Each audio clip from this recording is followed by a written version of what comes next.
یعنی کاکا شما چی کار وظیفه داره فعلا؟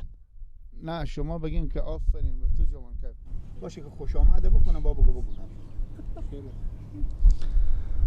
برادر سلام بر شما. و علیکم سلام. چی حال دارین؟ بخیر امروز؟ شکر سلامت باش.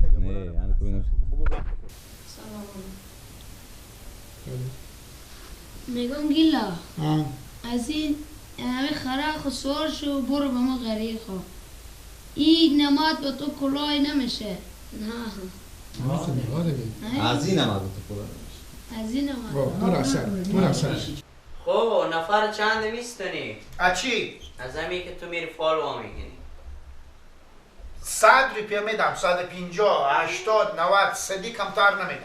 خب من به 20 تا خونه که برم تو 20 تا سری اگه تو میگی 20 تا خونه پس بریم 20 تا 2000 روپیه یعنی کار میکنی 2000. بله سلام علیکم اشتن لالا مرتضی خوبی تیاری بخیری؟ او برارتونه چی جان؟ بله لالا اشتن همه بو سید دیگه بابا گپ مفناتید برو ای گپا چیه؟ نه شما به اینا هم گپ مفته نشو. الو سمیر. و علیکم تو خوبی خیریته؟ چه کاره؟ بابا جان امو طریق کور خود خود کش کرد از اول کش کرد من چیکار کنم دیگه؟ خراب شد صدا. تو بیا اینجا دفعه. بیا اینجا. بله برو. من برای تو میگم که برو کارا خود جمع جو کن. تو میزنی در میزنی. شارم می نه کدایی. خیلی تو توی هم بیاره بده که پتوی نمو کمر بسته کن ایت برنده خیر بچه خورده شما نخندیم میگم نخنده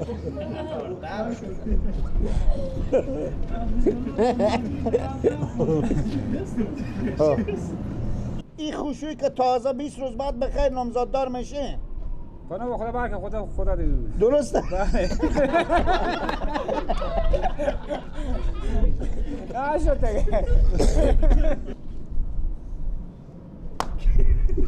نه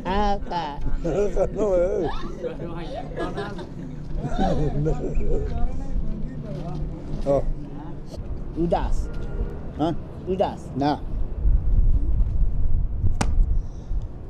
دست از اینا چی کار شده؟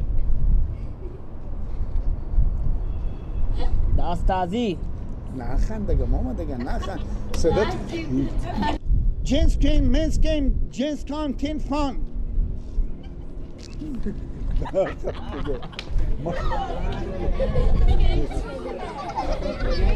تو با ایتا بزن